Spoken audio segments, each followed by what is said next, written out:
অর্থ কমিশনের সদস্যদের সামনে ক্ষুব্ধ মুখ্যমন্ত্রী। কেন্দ্রীয় বঞ্চনায় ফের সরব মমতা বন্দ্যোপাধ্যায়। কেন্দ্রীয় প্রকল্পের নাম ব্যবহার না করলে বরাদ্দ নয় কেন, রং ব্যবহার না করলেও বরাদ্দ বন্ধ কেন? ষষ্ঠদশ অর্থ কমিশনের সদস্যদের প্রশ্ন মুখ্যমন্ত্রীর। কেন্দ্রীয় প্রকল্পের রাজ্য দেয় 40% টাকা। মুখ্যমন্ত্রী কেন্দ্রীয় প্রকল্পের রাজ্যেরও এখতিয়ারের সওয়াল।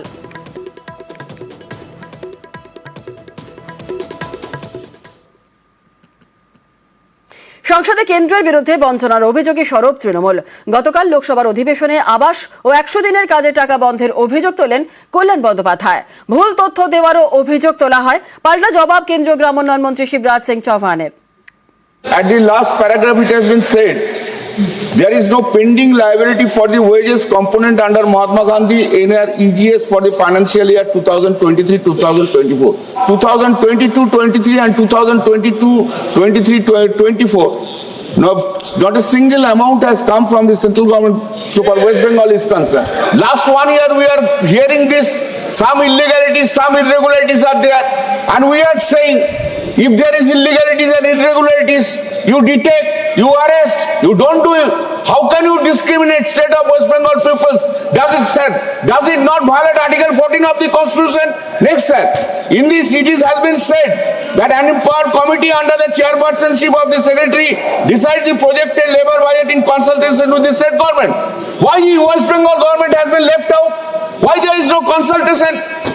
If you don't like Bengali, that's the reason you will not give money to the Bengal. What is this? Every time Bengal is being deprived of, Bengal is being deprived of. I know. माननीय मंत्री जी, ये राशि है एक निश्चित उद्देश्य की पूर्ति के लिए और इसी एक्ट में प्रावधान है अगर ये राशि निश्चित उद्देश्यों की पूर्ति में खर्च नहीं की जाती तो इसको रोका जा सकता है। पश्चिम बंगाल ने माननीय अध्यक्ष महोदय बड़े बड़े कामों को छोटा करके कुछ निश्चित लोगों को लाभ पहुंचाने का अपराध पश्चिम बंगाल की सरकार ने इस योजना के अंतर्गत अपात्रों को पात्र कर दिया गया और पात्रों को अपात्र कर दिया गया। ये प्रमाणित हुआ। ग्रामीण विकास की योजनाओं के नाम बदल दिए, नाम बदला नहीं जा सकता। प्रधानमंत्री आवास योजना का नाम बदल के अपना नाम इन्होंने रखने का अपराध किया है। उस योजना के अंतर्गत भी अपात्रों को लाभ दे दिया और पात्रों को बाहर कर दिया गया। राशि का दुरुपयोग नहीं होने देंगे। जब से एनडीए की सरकार आई है, मोदी जी का कहना है ना खाऊंगा ना खाने दूंगा। আবেদন করেও আবাসের ঘর মেলেনি। শেষমেশ দিদিকে বলয় ফোন করে সুরাহা। দিদিকে বলয় ফোন করে আবাসের তালিকায় নাম উঠেছে মাথাভাঙার বিজেপি নেতার। স্থানীয় পঞ্চায়েত সদস্য বলছেন এতেই স্পষ্ট তৃণমূল সরকার রাজনীতির রং দেখে কাজ করে না। পাল্টা বিজেপি নেতা বলছেন সরকারি কাজে তো রাজনীতির রং দেখার কথাও না।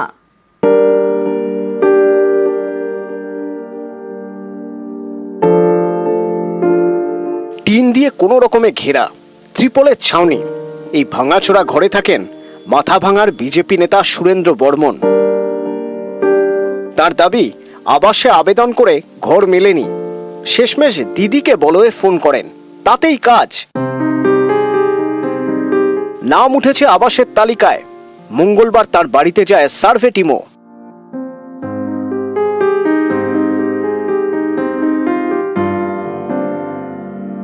দিদিকে বলো এই কলে আমি ফোন করছিলাম, আবাসন যোজনায় ঘর নাম শুনতে পেলাম। নাম আসাতে কতটা খুশি? হ্যাঁ, আমি খুব খুশি, খুব খুশি। পরিবার নিয়ে দীর্ঘদিন এই বাড়িতেই আছেন সুরেন্দ্র বর্মন। অভিযোগ এর আগে আবাসের ঘরের জন্য আবেদন করেছিলেন, কিন্তু তালিকায় নাম ওঠেনি। একটা পাকা ওয়াল দেখছেন, কিন্তু এই অংশটা আমার না। এখানে যা পরিমাণ জায়গা আছে তার অর্ধেকটা আমার আর অর্ধেকটা আমার বাবা দিদিকে দিয়ে গেছিলেন। আমার পরিবারের 3 জন, মেয়ের এখানে থাকতে অসুবিধা হয়, তাই ও কোচবিহারে টিউশনি পড়ায় এবং একটু পড়াশোনা করে। বছর 50-এর সুরেন্দ্র বর্মন কোচবিহারের মাথাভাঙার মোনাবাড়ি ভেরভেরির বাসিন্দা। পচাগড় 4 নম্বর মণ্ডলের বিজেপির সহ সভাপতি। আমি দায়িত্ব থেকে একটা সাধারণ কর্মী হিসাবে আছি। কি পার্টিতে? ভারতীয় জনতা পার্টির। কি দায়িত্বে আছে? ওই মণ্ডল সভাপতি। উনি বিজেপি করে আমরা জানি, আর আমাদের মানবিক মুখ্যমন্ত্রী উনি দল দেখে কোনো কিছু প্রকল্প কোনো কিছু বাদ রাখে না, দল দেখে না আমাদের দিদি। তো উনি মুখ্যমন্ত্রী পোর্টালে ফোন করে যে ঘরটা পেয়েছে তাতে আমরা খুশি, উনি পাক, ওনার দরকার আছে ঘরটার, উনি পেয়েছে, আমরা খুশি। সরকারি জিনিস পেতে গেলে এখন এখানে তো রাজনীতির কোনো রং আসবে না। পশ্চিমবাংলার সরকার থাকার উদ্দেশ্য হলো আমাদের গরিব লোকের উপকার হওয়া। মাথাভাঙা থেকে রাজেশ দাস, নিউজ 18 বাংলা। গাড়ি বাড়ি সত্ত্বেও আবাস তালিকায় নাম তৃণমূল নেতার। বিডিওর আবাস সমীক্ষায় পর্দা ফাঁস নেতার। তদন্তে চাপে ভোল বদল পঞ্চায়েত সদস্যর। তড়িঘড়ি আবাস আর্জি ফেরত নেতার। অ্যাকচুয়ালি দেখুন, এটা তো 2018 সালের একটা সার্ভে, এটা ঘরের একটা তালিকার নাম এসেছিল। তখন আমার পরিস্থিতি খুব খারাপই ছিল। তো আজকে যখন বিডিও সাহেব আমার বাড়িতে যায়, তখন আমি জানতে পারলাম যে আমার নামও ঘরের তালিকার নামে এসেছে। তৃণমূল দল করি, দলের স্বার্থে আমার যদি ঘর না পাই আমার কোনো আপত্তি নেই, গরিব মানুষ সবাই পাবে। কারো নাম যদি কেটে যায় তাহলে সে বলতে পারছে যে আমার নাম কেন কাটলো। আবার কারো নাম যদি থেকে যায় তাহলে অন্য কেউ যদি কমপ্লেন করে সেক্ষেত্রেও আমরা দেখতে পারি। তো সেই বিষয়ে আজকে একটু ঘোরাফেরা করলাম আর কি। 14টা বাড়ি দেখলাম আমরা তো ফিল্ডে দেখলাম। এবার তারপরে সরকারি যে নিয়মকানুন আছে সেসব মেনেই কাজ হবে। বিতর্ক এড়াতে আবাসের ঘর ফেরত। পাকা বাড়ি সত্ত্বেও আবাসের তালিকায় নাম, আর তালিকায় বাঁকুড়া ছাতনা পঞ্চায়েত সমিতির কর্মাধ্যক্ষের নাম। তালিকার সামনে আসতেই নাম প্রত্যাহারের আবেদন। 18 সালের আবাস যোজনার যে সার্ভে হয়েছে তখন মানে আর্থিক অবস্থা খুব শোচনীয় অবস্থায় ছিল। আর এখন বর্তমানে কিছু পয়সাপাতি করে একটা ছোট্ট বাড়ি করেছি। বর্তমানে পশ্চিমবঙ্গ সরকার যে আবাস যোজনার বাড়ি দিচ্ছে তার তালিকায় আমার নাম নথিভুক্ত আছে। কিন্তু আমি মনে করলাম যে আমার থেকে আরো অনেক দুস্থ ব্যক্তি যাদের সত্যিকারের পাওয়ার যোগ্য, সেই হিসাবে আমি তাদের কথা বিবেচনা করে যেন আমার মানে আবাস যোজনার বাড়িটি বাতিল করা হয়। তো আমার বাড়িটার আইডি নাম্বার থেকে অন্য কাউকে দেওয়া হোক, আমি অত্যন্ত খুশি হব এবং আনন্দিত হব। যেখানে তারই গ্রামের একেবারে গরিব মানুষ, তার নাম লিস্টে এলো না আর তার নিজের নাম লিস্টে চলে এলো, তাহলে 4 বছর আগে ওই গরিব মানুষটা তো গরিব মানুষই ছিল, আর 4 বছর পর তিনি এতই বিত্তবান হয়ে গেলেন যে আজকে তিনি সরকারি আবাস যোজনাকে প্রত্যাখ্যান করছেন, কারণ তিনি বাড়ি বানিয়ে নিয়েছেন। কিভাবে তিনি সেই বাড়ি বানালেন, কি এমন কাজ করলেন 4 বছরে? আসলে এই ধরনের দুর্নীতির টাকা, আবাস যোজনার টাকাতেই ওই বাড়ি বানানো হয়েছে। এখন দেখছে জনবিক্ষোভ এমন পর্যায়ে পৌঁছেছে যে এই কাজটি যদি করে তাহলে ওই বাড়িতেই তাকে হয়তো ঘাড় ধাক্কা দিয়ে বার করে সাধারণ মানুষ বাড়ি দখল না নিয়ে নেয়। তাই তিনি এখন সৎ সাজার চেষ্টা করছেন। ওনার যে স্যাক্রিফাইস সেটাকে আমরা নিশ্চয়ই সাধুবাদ জানাচ্ছি। আর বিজেপি যে বারে বারে অনেক রকম অপপ্রচার করে যে তৃণমূলের আবাস যোজনায় ঘরগুলো তারা কক্ষিগত করছে, কিন্তু এটা সর্ববার মিথ্যা। তার একটা জ্বলন্ত উদাহরণ এই সুকুমার চ্যাটার্জি। আবাস সমীক্ষায় বিডিওর সঙ্গে থাকা নিয়ে দ্বন্দ্ব। তৃণমূলের গোষ্ঠীদ্বন্দ্বে জখম দুপক্ষের 13। তৃণমূল বুথ সভাপতির ভাঙচুরের অভিযোগ। মুরারইয়ের বহুরাপুর পঞ্চায়েতের ঘটনা। জখমরা ভর্তি রামপুরহাট মেডিকেলে। 2 তারিখকার সার্ভে এসেছিল, মেম্বার সাহেব বলে কোনো তরফে যেন লোক না থাকে। আমাদের তরফের 11টা লোক ছিল, ইচ্ছা মতন সার্ভে করা ছিল।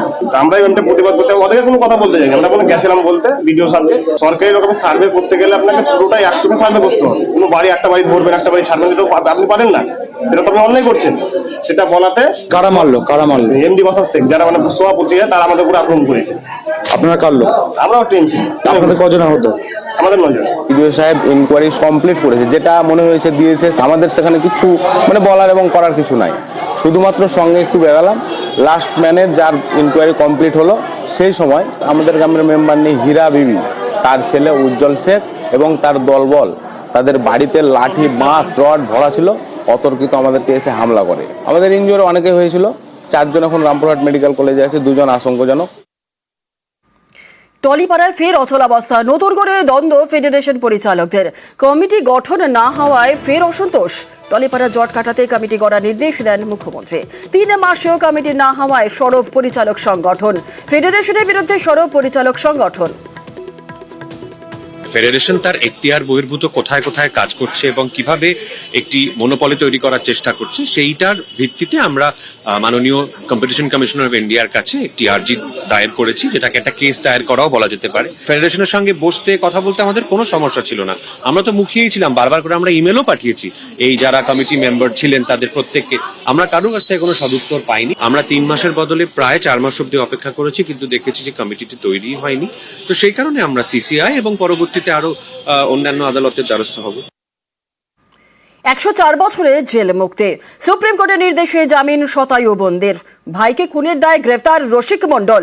72 বছর বয়সে প্রথমবার গ্রেফতার হয় রসিককে জামিন দেয় কলকাতা হাইকোর্ট। 26 বছর শুনানি শেষে যাবজ্জীবন সাজা বহাল। 98 বছরে ফের জেল যাত্রা হয় রসিক মণ্ডলের। কত সালে জেলে ঢুকলেন মনে নাই? এখন আপনার বয়স কত মনে আছে? 100। কেমন লাগছে আজকে যে বেরিয়ে? হ্যাঁ, ভালো লাগছে? ভাই ঝগড়াঝাটি হয়ে গেছিল, মারপিটে বাবার নাম দিয়েছে। কাকে করেছিল? কাকা ছিল, নিজের কাকা, ভাই জমি নিয়ে? জমি জায়গা নিয়ে। তোমার কাকা? আমার নিজের ভাই। ভাই। কাকা কি বেঁচে আছেন? সব মেরে গেছে, কাকা কাকি সব মেরে গেছে। বাবা নিয়ে ছিল, বাবা মারি অনেকে মেরেছে, বাবা ফাঁসি দিয়েছে।